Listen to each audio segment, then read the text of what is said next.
하나님 또는 그 어떤 신에 대한 믿음이 없이 그냥 우리 인간은 죽으면 그것으로 끝이다라고 생각하는 사람들이 있을 텐데, 그런 사람들에게는 종말이라는 것이 의미가 있겠습니다. 종말이라는 것이 아무런 의미도 없고 아무런 영향도 미치지 못하는 것입니다.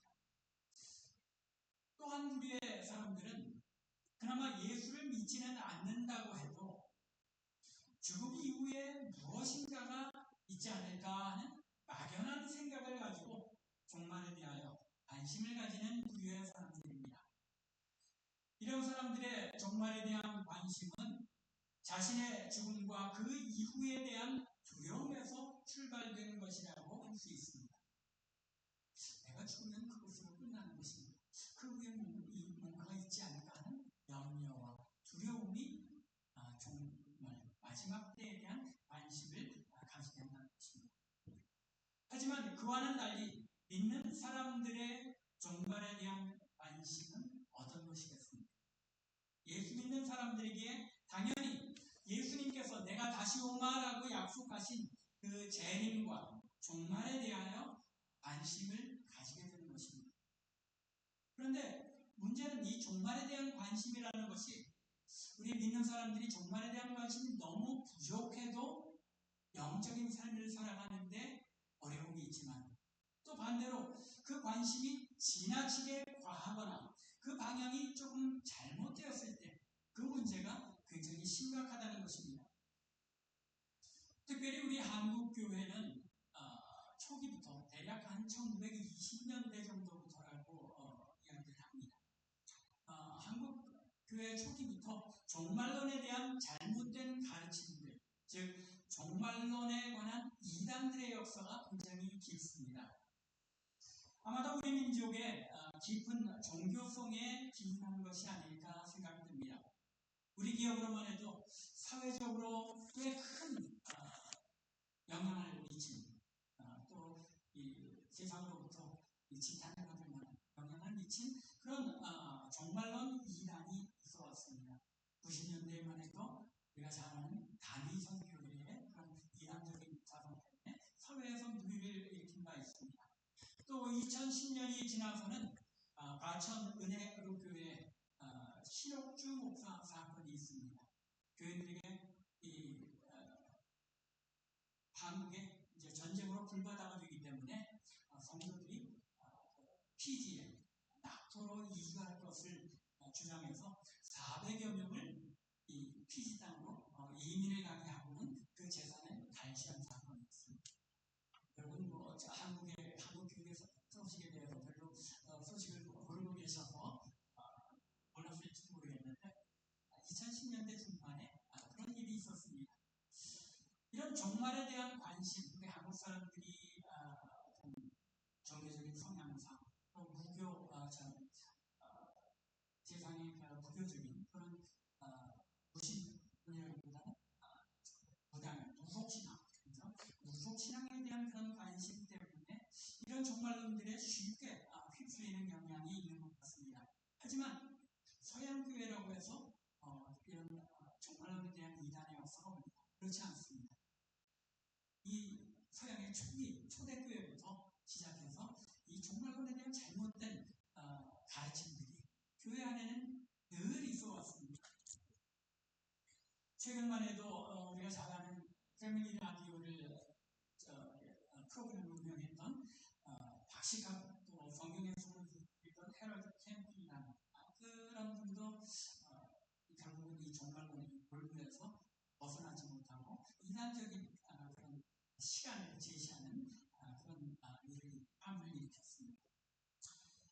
이런 이단 사상들이 성행하는 것, 그것은 성경적인 가르침, 성경의 가르침을 볼 때 어쩌면 당연한 것이라고 볼 수도 있겠습니다. 왜냐하면 예수님께서도 마태복음 24장에서 이제 종말에 대해서 가르치시면서 5절에서는 많은 사람이 내 이름으로 와서 이르되 나는 그리스도라 하여 많은 사람들을 미혹한다. 이 종말 시대는 많은 거짓 그리스도 또 거짓 선지자들이 와서 하나님의 백성들을 미혹한다는 것입니다. 또 24절에도 보면 거짓 그리스도들과 거짓 선지자들이 일어나서 큰 표적과 기사를 보여 할 수만 있으면 택하신 자들도 미혹하니. 여기 보면 거짓 그리스도 또 거짓 선지자들이 큰 이적과 기사를 보인다는 것입니다. 이적과 기사가 우리 성령을 받은 사람들에게만 나타나는 것입니다. 악한 영이 역사하여 큰 기사를 이적을 표적을 보이기도 한다는 것입니다. 앞서 말씀드린 것처럼 믿지 않는 자들은 자신들의 죽음과 그 이후에 대한 두려움과 관심 때문에 종말에 대한 관심을 가집니다. 그리고 그와는 달리 그리스도인들은 예수님께서 다시 오시겠다고 약속하셨기 때문에 종말에 대한 관심을 가집니다. 하지만 그와 동시에 종말에 대하여 정확하게 알고 있지 못하기 때문에 그리스도인들 가운데도 종말에 대한 막연한 염려와 두려움을 가지는 그런 경향이 있는 것입니다. 이러한 성향은 우리가 오늘 읽은 부분에 데살로니가 교회 성도들에게도 역시 마찬가지였습니다. 특별히 이방 문화 가운데서 개종하여 그리스도인이 되었던 자들이기 때문에 예수님의 재림 전에 죽은 성도들은 어떻게 되는 것인가? 또 그때까지 예수님께서 다시 오시는 그날까지 살아있던 자들은 어떻게 되는 것인가? 등 마지막 때에 대한 관심이 많았던 것입니다. 지난 본문에 이어서 사도 바울은 그들의 이러한 관심에 대하여 그리스도인들이 알아야 할 올바른 종말과 심판에 대하여 가르치고 있습니다. 오늘 본문을 보면 데살로니가 성도들은 이미 마지막 심판에 대해서 어느 정도의 지식은 가지고 있었습니다.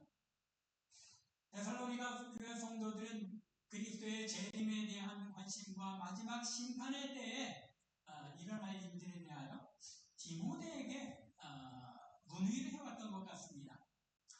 4장 13절, 9절과 13절 그리고 5장 1절을 보면 지난주에 말씀드린 바와 같이 무엇에 관하여는 이라는 표현이 등장하고 있습니다. 이 표현들이 어떤 의미라고 말씀드렸습니까? 데살로니가 교회 성도들이 이런 문제들에 대하여 의문을 가지고 자신들을 방문했던 디모데를 통하여 사도 바울에게 물어왔던 그런 주제들인 것을 암시하고 있습니다. 3장 1절부터 6절에서 우리가 이미 살펴본 것처럼 바울이 데살로니가 교회를 다시 방문하여 성도들을 만날 수 있기를 간절히 원하였지만 가지 못하게 되었습니다.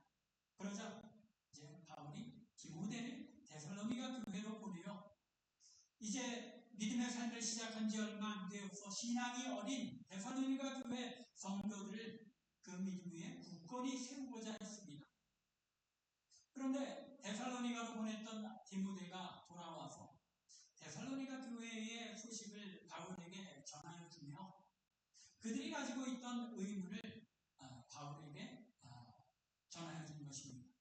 그래서 바울은 이제 말씀드린 것처럼 4장 9절과 13절과 5장 1절에서 무엇에 관하여는 하고 표현하면서 그들이 문의한 내용들에 대하여 답하여 주고 있는 것입니다. 즉 데살로니가 교회 성도들의 종말에 대한 관심을 이제 사도 바울이 알고 그들에게 답변하여 주고 있는 내용이 바로 5장 1절부터 시작되고 있다는 것입니다. 그래서 형제들아 때와 시기에 관하여는 이라고 5장 1절에서 말씀하고 있습니다. 앞서 4장 13절부터 18절에서는 먼저 죽은 사람들, 예수님께서 재림하시기 이전에 죽어간 사람들은 어떻게 되는 것인가에 대한 질문에 대해서 사도 바울이 답변하고 이제 5장 1절부터는 그러면 예수님께서 다시 오시는 그 때, 시기는 언제인가에 대하여 이제 답변하면서 뭐라고 말하고 있습니까? 그 때와 시기에 대하여는 너희에게 쓸 것이 없다.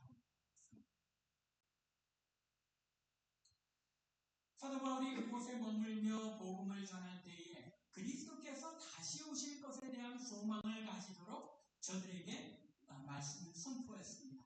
1장 대설로니가 같은 경우에 보면 이미 저들에게 종말에 대한 소망이 그 마음에 있었음을 알 수 있습니다. 죽은 자들 가운데서 다시 살리신 그의 아들이 하늘로부터 강림하실 것을 너희가 어떻게 기다리는지를 알아니. 데살로니가 교회 성도들이 주님이 다시 오실 강림하실 그날을 아주 간절하게 기다리고 있었다는 것을 디모데가 전해주었다는 것입니다. 또 3장 13절에서도 너희 마음을 굳건하게 하시고 우리 주 예수께서 그의 모든 성도들과 함께 강림하실 때에, 즉 데살로니가 교회 성도들은 이미 사도 바울에게서 예수님께서 다시 오실 것에 대하여 듣고 또한 알고 있었다는 것입니다. 사실 그 날에 대하여 이제 2절에서는 뭐라고 표현합니까? 그날이 도둑같이 이를 줄 너희 자신이 잘 알기 때문에 더 이상 말할 것이 없다라고 말하고 있는 것입니다. 여러분들은 어떻습니까? 주님께서 오실 그 날과 때에 대해서 잘 알고 계십니까? 알 수 있습니까? 없습니까? 내가 알 수 없죠. 왜요? 심지어 예수님께서도 마태복음 24장 36절에서 그 날과 그 때는 아무도 모르나니 하늘의 천사들도 아들도 모르고 오직 아버지만 아십니다. 이 세상의 그 누가 주님께서 다시 오는 날이 몇 월 몇 날이다라고 말씀하시면 이달인 줄로 아시기 바랍니다. 그때가 이때다 또는 저때다라고 여러분들에게 유혹하는 말이 있으면 무시하시고, 아버지 외에는 그날을 아무도 알지 못하기 때문에 그날이 도둑같이 임한다고 말씀하고 있는 것입니다. 이처럼 그 날과 때에 대해서는 더 이상 말할 필요가 없기에 바울은 저들에게 그 날을 어떻게 준비해야 할지, 그 날을 준비하는 그리스도인의 자세로 넘어갑니다. 날과 때에 대해서는 말할 것이 없다. 그러나 그 날을 기다리는 하나님의 백성의 삶의 모습, 태도는 이러이러해야 한다고 가르치고 있는 것입니다. 먼저 그 날이 가진 특징을 이야기하면서 도둑같이 이른다고 언급한 후에 3절에서 그날은 모두가 평안하다, 안전하다고 생각할 그때에 찾아온다는 사실을 지적합니다. 그러면서 바울은 그날이 마치 임신한 여자에게 해산의 고통이 이름과 같이 갑자기 그들에게 이른다고 가르칩니다. 임신한 여인에게 해산의 고통이라는 것은 정해져 있는 것이죠. 이 자리에 여자분들은 다 경험하실 겁니다. 임신하면 반드시 해산의 고통은 분명히 있는 것이 맞습니다. 그런데 언제 정도 해서 해산할 것이다 라는 것은 대략은 알 수 있지만, 해산의 고통은 아무도 예측하지 못한 때 갑자기 찾아오는 것이 분명합니다.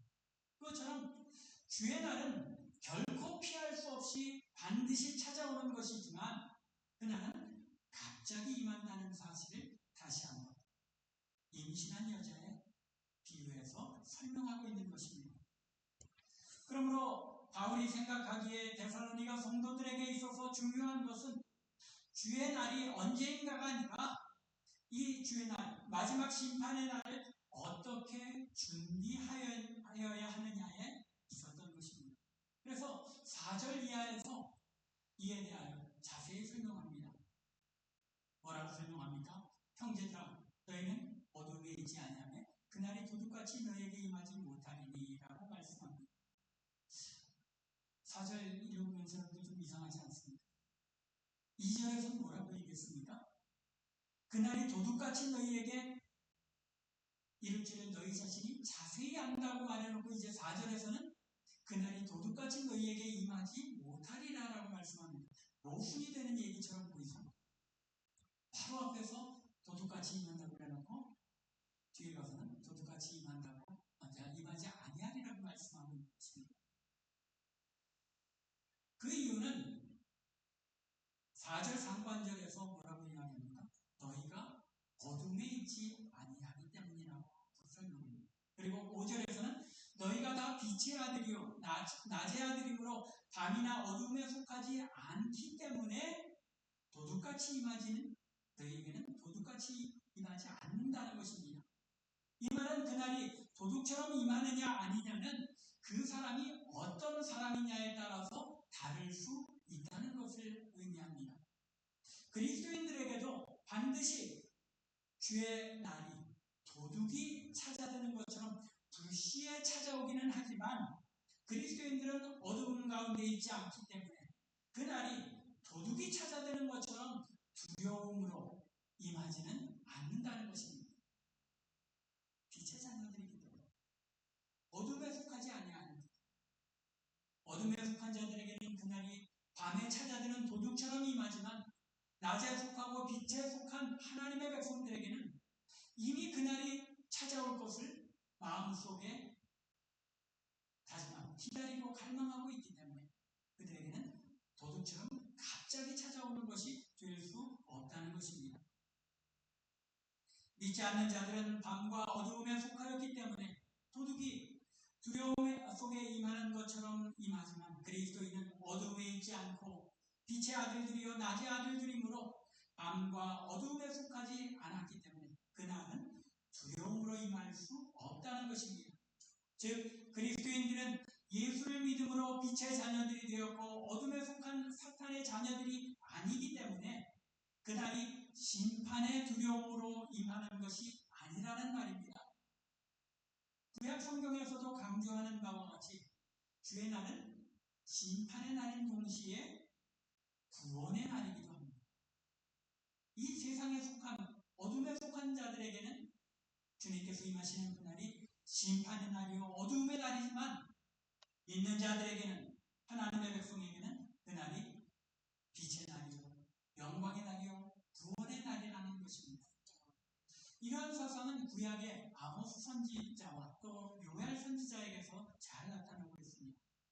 주의 날은 심판의 날로서 하나님 앞에 죄를 범한 자들에게는 그들의 죄와 불의에 대하여 심판을 받는 날이지만 의로운 하나님의 백성들에게는 그들의 모든 고난에 대하여 그들의 의로움에 대하여 상급을 받으며 하나님 앞에 칭찬받는 날이라는 것입니다. 따라서 믿지 않는 자들에게는 그날이 도둑같이 임하는 심판의 날이지만 믿는 자들에게는 그날이 그들이 기대하며 소망하던 날이기 때문에 도둑같이 임하는 날이 될 수 없다는 것입니다. 문제는 그날을 어떤 모습으로 맞을 것이냐에 달렸다는 것입니다. 그래서 사도 바울은 6절에서 그러므로 우리는 다른 이들과 같이 자지 말고 오직 깨어 정신을 차릴지라 하고 mówi니다. 그날을 어둠에 속한 자들처럼 자다가 맞지 말고 깨어 정신을 차린 상태에서 그날을 맞아야 한다는 것입니다. 여기서 그날을 자다가 맞는다는 것은 어떤 의미입니까? 어둠에 속한 자들의 모습처럼 불순종의 자녀의 모습으로 살아가는 것을 가리키고 있는 것이 분명합니다. 7절에 뭐라고 말씀하고 있습니까? 자는 자들은 밤에 자고 취하는 자들은 밤에 취합니다. 세상에 속한 사람들의 그 망령된 일들, 하나님을 거역하는 그런 일들이 밤에 일어나는 밤의 행동으로 정의하고 있는 것입니다. 반면에 깨어 정신을 차린다는 것은 주님께서 비유로 열처녀의 비유에서 말씀하셨죠. 그 비유에 등장하는 것처럼 등불과 기름을 준비한 처녀들처럼 신랑이 올 것을 항상 준비하고 기다리는 것을 뜻합니다. 더욱이 바울은 깨어 정신을 차린다는 것은 단순히 깨어있는 것으로 만족하는 것이 아니라고 주장합니다. 8절에서 뭐라고 말씀하고 있습니까? 우리는 낮에 속하였으니 정신을 차리고 믿음과 사랑의 호심경을 붙이고 구원의 소망의 투구를 쓰자. 정신을 차리고 있는 것만으로는 완전치 않다는 것입니다. 그것만으로는 부족하다는 것입니다. 그렇게 정신을 차린 하나님의 백성들이 행하여야 할 일은 무엇인 것입니까? 믿음과 사랑의 호심경을 붙이고 구원의 소망의 투구를 써 써야 한다는 것입니다. 여기에 바울이 믿음과 사랑의 호심경을 붙이라고 하고 있는데, 호심경이라는 게 무엇입니까? 옛날에 이 갑옷의 그 한 부분이죠. 흉부, 가슴 부분을 보호하기 위하여 때로는 그것이 철로 된 것이기도 하고 어떤 때는 가죽으로 된 것이기도 하죠. 상대방의 공격으로부터 몸의 중요 부위를 가리기 위한 것이 호심경입니다. 또 바울은 구원의 소망의 투구를 쓰자라고 권면합니다. 여러분의 마음에 무엇이 떠오르십니까? 호심경, 투구, 두 가지밖에 이야기하지 않지만 우리의 마음속에는 하나님의 전신갑주가 생각합니다. 바울이 에베소서 6장에서 언급한 하나님의 전신갑주를 이제 이번 데살로니가전서에서는 호심경과 투구만으로 요약하고 있는 것입니다. 에베소서 6장 13절 이하에서 사도 바울은 하나님의 전신갑주를 취하라고 명하면서 진리의 허리띠, 그리고 의의 호심경, 평안의 복음이 준비한 것으로 신을 신고, 또 믿음의 방패를 가지고, 또 구원의 투구와 성경의 권, 곧 하나님의 말씀을 가지라고 권면합니다. 사도 바울은 오늘 본문에서 자신이 에베소서에서 언급한 이 하나님의 전신갑주를 믿음과 사랑의 호심경, 그리고 소망의 투구로 요약해서 전해주고 있는 것입니다. 믿음의 역사와 사랑의 수고와 소망의 인내를 가지고 어둠의 세력과 그 영적 싸움을 싸워나가면서 주의 날을 깨어서 기다려야 한다는 것입니다. 또한 사도 베드로가 이야기하고 있는 것처럼 깨어 기도하라고 명하고 있는 것입니다. 우는 사자와 같이 막으라. 우리를 삼키려고 하는 때이기 때문에 호심경과 투구를 쓰고 영적인 싸움을 싸워 나가야 한다는 것입니다. 주의 날을 기다리는 성도의 삶이 어떤 것인지를 강조하고 있는 것입니다. 주의 날을 기다리며 종말의 때를 살아가는 성도의 삶은 믿음과 소망과 사랑을 무기로 삼아 치열한 영적 전쟁을 싸워가는 가운데 항상 깨어서 주님의 재림을 기다리는 삶이라는 것입니다. 여러분들, 오늘날 우리가 살아가는 이 세상 이제 말세의 진환이라고 느껴지지 않습니다. 주님께서 오실 날이 가까웠다는, 언제라고는 우리가 알 수 없지만 가까운 것은 분명히 우리의 마음에 느낄 수밖에 없는 이 시대입니다. 이 시대에 여러분들은 깨어있는 하나님의 백성의 삶을 살고 계십니다. 하나님의 전신갑주입니다. 영적인 싸움을 날마다 치열하게 싸워나가고 거룩한 삶을 이루어가기 위해 몸부림을 치고 있느냐는 것입니다. 주의 날을 기다리며 종말의 때를 살아가는 성도의 삶이 무엇인지 사도 바울은 데살로니가 같은 백성들에게 자세하게 설명하고 있는 것입니다. 또한 우리들에게 하나님께서 이 말씀을 통하여 마지막 때를 살아가는 성도의 삶으로서 우리가 어떻게 살아야 하는지를 알려주고 계시는 것입니다. 이처럼 종말의 때에 깨어 정신을 차리고 믿음과 사랑의 호심경을 붙이고 구원의 소망의 투구를 쓰고 영적 전쟁을 싸워나갈 것을 권면한 후에 사도 바울은 하나님의 백성이 종말의 시대에 이런 영적 싸움을 싸워나가야 하는 이유가 어디에 있는지를 설명합니다. 그 이유는 하나님께서 우리를 구원하시기 위해 부르셨기 때문이라는 것입니다. 9절입니다.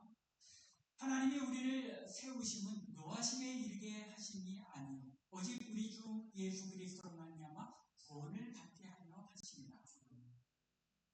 바울은 여기에서 세우심이라는 단어를 사용하고 있는데 이 단어를 통하여 하나님의 심판의 법정에 서게 되는 것을 암시하고 있습니다. 즉 하나님께서 우리를 성도로 부르셔서 마지막 날에 하나님의 심판대 앞에 서게 하시는 것은 무엇이 아니라고요? 노하심에 이르게 하심이 아니에요. 우리가 심판에 떨어지게 하기 위해서 우리를 세우시는 것이 아니라는 말입니다. 오히려 예수 그리스도로 말미암아 받은 구원을 완성하게 하시고 완전히 이루게 하시기 위하여 우리를 하나님의 심판대 앞에 서게 하신다는 것입니다. 즉 하나님께서 우리를 성도로 부르셔서 하나님의 심판대 앞에 서게 하시는 것은 예수 그리스도로 말미암아 구원을 얻게 하시려는 것이기 때문에 우리가 주님 오시는 그날까지 깨어 정신 차리고 믿음과 사랑과 또 소망으로 우리를 무장하고 영적 싸움을 싸워 나가야 하는 것이라는 말입니다. 그것이 바로 예수 그리스도께서 우리를 위해 죽으신 목적이기 때문이라는 것입니다. 우리로 하여금 깨어있든지 자든지 자기와 함께 살게 하시기를 원하셨기 때문에 우리는 깨어 정신을 차려야 한다는 것입니다. 여기에 깨어있든지 자든지라는 말이 무슨 의미입니까? 우리의 육신이 이미 주님 오실 때 이미 죽었든지 아니면 계속 살아남아 있든지 간에 우리가 주님과 함께 살게 하시는 것은 분명한 권리라는 것입니다. 죽으나 살아 주와 함께 사는 것이라는 말입니다. 그런데 여기서 우리는 사도 바울의 논조를 조금 더 자세히 들여다보아야 할 필요가 있습니다. 사도 바울은 이미 우리가 어둠에 있지 않으며 빛의 아들이요 낮의 아들이므로 밤이나 어둠에 속하지 않았다고 강조하였습니다. 그리고 어둠에 속한 자들이 불의를 행하는 것이 밤에 이루어지는 것인데 우리는 낮에 속하였기 때문에 정신을 차리고 깨어있기만 하면 하나님께서 예수 그리스도를 우리를 위해 죽게 하시면서까지 우리를 향하여 계획하신 그 구원을 얻게 된다는 것입니다. 깨어있기만 합니다. 영적인 싸움을 위하여 우리가 몸부림치며 견디기만 하면 하나님께서 이루신다는 것입니다. 그러므로 11절에서 바울이 명하는 것처럼 피차 권면하고 서로 덕을 세우는 일을 하되 이미 데살로니가 교회 성도들이 이미 하고 있는 것 같이 하기만 하면 빌립보서 1장 6절의 말씀에서 설명한 것처럼 우리 안에 착한 일을 시작하십니다. 그리스도 예수의 날까지 이 일을 이루신다는 것입니다.